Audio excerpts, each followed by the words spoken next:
Hello friends, welcome to life study point. आज हम बात करेंगे एविडेंस के बारे में, क्योंकि जो एविडेंस है आपका एलएलबी में भी, जुडिशरी में भी और जितने भी लीगल एग्जाम्स होते हैं, एविडेंस बहुत काम आने वाली चीज है। और जो डेली लाइफ है उसमें भी एविडेंस बहुत काम आता है। तो आज हम उसी की चीज के बारे में बात करेंगे कि एविडेंस को आपको कहाँ से कहाँ तक पढ़ना चाहिए, कौन कौन से सेक्शन इंपोर्टेंट है, कितने के अमेंडमेंट है, कैसे क्या आपको पूरा पढ़ना होता है। तो आज हम उसी के बारे में पूरा डिटेल से जानेंगे। तो आप वीडियो के लास्ट तक बने रहे, वीडियो को लाइक और शेयर भी करें, चैनल को सब्सक्राइब भी करें, साथ ही बेल आइकन पर भी प्रेस करें, जिससे आगे आने वाली हर एक वीडियो का आपको अपडेट मिलता रहे। तो चलिए अभी पहले हम बात करेंगे एविडेंस होता क्या है। देखिए, एविडेंस जो कुछ भी, जैसे मान लीजिए कि मैंने कोई अपराध किया तो उस टाइम क्या क्या सबूत मिले, तो वो एक एविडेंस होता है। हम कॉमन जो कॉमन चीज है एविडेंस के बारे में हम यही समझते हैं। पर अगर हम एविडेंस को डीपली पढ़ना चाहते हैं तो हमें एविडेंस एक्ट 1872 पढ़ना पड़ेगा। तो उसके बाद ही आपको एविडेंस पूरा डीप में समझ में आएगा कि एविडेंस होता क्या है, एविडेंस कैसे मिलता है, कैसे उसको प्रूफ को साबित करते हैं हम, और कौन साबित करता है, कौन ना साबित करता है। इन चीजों के बारे में हमें पूरा डिटेल से जानना चाहिए। तो हमें एविडेंस एक्ट पढ़ना ही पड़ेगा। एविडेंस एक्ट ज्यादा बड़ा भी नहीं है, बहुत छोटा और सिमटा हुआ है, और वर्ड टू वर्ड बात की है, बहुत डीपली भी बात नहीं है, ना ज्यादा केसेस हैं, तो इसको हम आसानी से समझ सकते हैं। तो आगे भी अगर आपको ऐसी अपडेट्स चाहिए, तो अगर अभी तक आपने हमारा टेलीग्राम ग्रुप ज्वाइन नहीं किया है तो वो भी ज्वाइन कर लीजिए। उसका लिंक आपको डिस्क्रिप्शन बॉक्स में मिल जाएगा, वहां से आप ज्वाइन कर सकते हैं। तो चलिए अभी हम बात करेंगे कि कैसे एविडेंस को आपको पढ़ना चाहिए। आपका 15 मार्च 1872 में अप्लाई हो गया था पूरे देश पे। पहले जम्मू कश्मीर पे नहीं था, पर अभी क्या है, आपके JNK पे भी ये अप्लाई है। ठीक है, 2019 जो 31 अक्टूबर 2019 है उसके बाद से JNK पे भी अप्लाई है। इसमें जो टोटल सेक्शन है वो 167 सेक्शंस है और 11 चैप्टर्स है। ठीक है, तो ये बहुत छोटा है कि 167 167, ठीक है, 167 चैप्टर है और 167 सेक्शंस है और 11 चैप्टर्स हैं। ठीक है, 11 चैप्टर से बटा हुआ है। एक सेक्शन किसमें है, आपके 11 चैप्टर में ही है, 167 सेक्शंस हैं। ठीक है, और जो बाकी है उसमें आपके सेक्शंस दे रखे हैं। ठीक है, अब बात करेंगे जो एविडेंस है उसके सभी जो इम्पोर्टेंट MCQs हैं, और जो कब अप्लाई हुआ, कैसे हुआ, ये सब बताते। पर अमेंडमेंट कितने हुए थे ये तो कोई नहीं बताता जल्दी से। तो देखिए, जो अमेंडमेंट है इसमें आपके देखिए 3 अमेंडमेंट हुए अभी तक, बहुत कम अमेंडमेंट है। सबसे छोटा एक माना जाता है इसको। देखो, टेक्नोलॉजी एक्ट है आपका 2000, जो आपको सूचना प्रौद्योगिकी था, उसका एक अमेंडमेंट हुआ था इलेक्ट्रॉनिक रिकॉर्ड्स के लिए।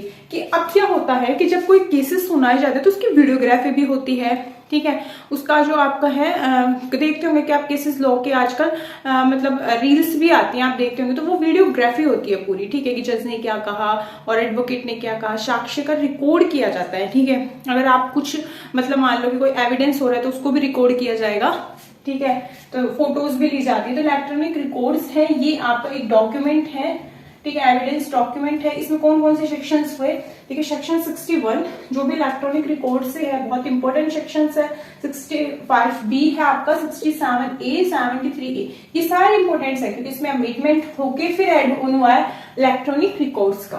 फिर देखिए, सेकंड हुआ एंटी रेप का, 2013 का है ये, क्योंकि 2013 में जब वो रेप केसेस आए थे, बहुत हार्मफुल, जो ग्रीवियस रेप था, तो उसके बाद ये कुछ चेंजेस हुए थे। जैसे CRPC में भी हुआ था आपका चेंजेस, IPC में भी हुआ था कि रेप केसेस में जो रेप जो सेक्शंस हैं उसमें आपके चेंजेस किए गए थे। तो उसी के बाद ये अमेंडमेंट किया गया, सेक्शन 53A और फिर 114A, 146। ठीक है, ये सेक्शन इंपॉर्टेंट है बहुत, आप इनको अच्छे से पढ़ के जाएं, पता भी रखें आप कि कौन कौन से एक्ट में कब कब इसमें अमेंडमेंट हुआ था। एक 2018 में हुआ था, तो ये सेक्शंस में हुआ था 146 में। ठीक है, ये इंपॉर्टेंट पार्ट है आपका। अब बात करेंगे इंपॉर्टेंट चीजों की। देखिए, कोई भी जब एक्ट है, बुक्स है, तो उसमें जो फर्स्ट होता है 1 नंबर, ठीक है, चाहे सेक्शंस हो, आर्टिकल हो, तो उसमें क्या बता रखा होता है कि ये एक्ट कब लागू हुआ, कहाँ कहाँ अप्लाई है, कि कौन कौन सा जो चैप्टर्स है या फिर कुछ ऐसी चीजें हैं एक्ट की कि वो कहाँ कहाँ अप्लाई है, उसकी सारी डिटेल फर्स्ट पे दे दी जाती है। तो फर्स्ट तो हर किसी का पढ़ो आप।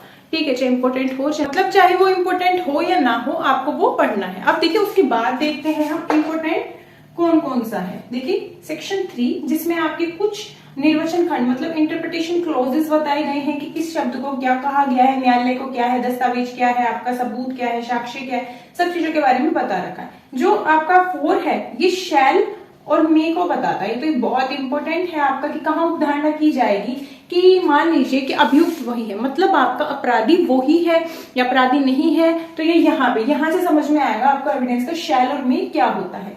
ठीक है, फिर जो 5 से और 15 तक जितने भी आपके बता रखे हैं कि कौन सा व्यवहार है आपका, हेतु, प्रक्रिया, इन प्रोसीजर के बारे में, क्लॉजेस के बारे में, ये सारी चीजें हैं जो आपको मेन जितनी भी एविडेंस जिस बेस पे बना है वो 5 to 15 में बता रखा है आपको। ठीक है, फिर जो 17 to 32 है इसमें आपको बता रखा है कि जो आपकी कंसेंट होती है इसका मीन क्या होता है। ठीक है, यही आपको कॉन्ट्रैक्ट में भी कंसेंट का मीन बता रखा है और 17 यहाँ भी बता रखा है।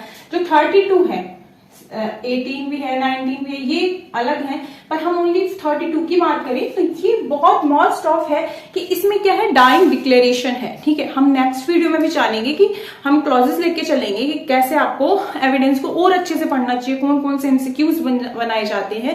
ठीक है, आज आपकी जो स्टार्टिंग है तो देखिए जो आपका 32 है इसमें डाइंग डिक्लेरेशन के बारे में बता रखा है, इससे रिलेटेड 33 भी है थोड़ा, तो आप वो भी पढ़े, और 31 भी है। ठीक है, तो ये 17 से और 17 से और 32 तक बहुत इंपॉर्टेंट है।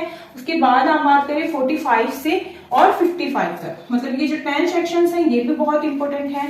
57 इंपॉर्टेंट है आपका, फिर 59 to 98। ठीक है, इसमें भी पूरी चीजों के बारे में आपको बता रखा है, इसमें यहाँ से एमसीक्यूज भी बनते हैं बहुत सारे।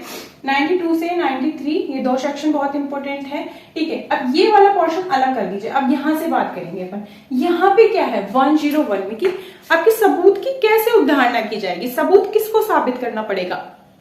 ठीक है, कार्य की जो तैयारी होती है आपका दहेज मृत्यु, यहाँ से 115 तक कि आपको मतलब दहेज मृत्यु कैसे होती है, जैसे आईपीसी में भी दे रखा है, और मतलब आपका जब रेप हो जाता है तो मतलब किसकी अवधारणा की जाएगी, लड़की की मानी जाएगी, लड़के की मानी जाएगी, इन सब चीजों के बारे में यहाँ बता रखा है। तो यहाँ पे अगर आपके कोई 100 नंबर का एविडेंस है तो मोस्टली यहीं से ही आपके 20 क्वेश्चन बन जाएंगे। ठीक है, फिर यहाँ से बनेंगे आपके कि साक्षी के बारे में कि मतलब स्वीकृति कैसे दी जाएगी, मौखिक स्वीकृति, इन सब चीजों के बारे में बता रखा है। वैवाहिक स्थिति में मतलब पति पत्नी को बाधित नहीं किया जाएगा। ठीक है, तो ये जो यहाँ से है, ये यहाँ से एमसीक्यूज बनते हैं आपके। फिर 129 to 134 मतलब इसमें क्या है, साक्ष्यों की संख्या है आपके। ठीक है, और फिर आपके आएगा, मतलब ये इतना इंपॉर्टेंट नहीं है, 160 तक बहुत इंपॉर्टेंट है आपका। 159 है वो भी बहुत इंपॉर्टेंट है कि स्मृति को कैसे ताजा रखा जाए, कैसे याद किया जाए। ठीक है, ये इंपॉर्टेंट है, ये वाले पार्ट है जो 101 से, और ये बहुत ज्यादा इंपॉर्टेंट है, और यहाँ पे ये इंपॉर्टेंट है आपका। और ये वैसे तो जितने बताए इनमें से एमसीक्यूज बनते ही बनते हैं आपके। अब जो इंपॉर्टेंट बताए आपके पार्ट, इनकी आपकी वीडियोस डेली मिल जाएगी आपको इसी टाइम पे, तो आप इसको डेली देखें, जिससे आपको मतलब पता लगे कि एविडेंस को कैसे क्या मतलब आप इतनी जल्दी समेट सकते हैं। 10 दिन में आप इसको कवर कर सकते हैं, 10 दिन से भी कम टाइम लगता है, पर जो स्टार्टिंग में जो एविडेंस पढ़ रहे हैं उनको थोड़ा टाइम लगेगा चीजों को समझने में, तो आप ये समझ सकते हैं। तो आगे भी ऐसी अपडेट्स के लिए आप हमारे चैनल के साथ बने रहें, चैनल को सब्सक्राइब जरूर करें।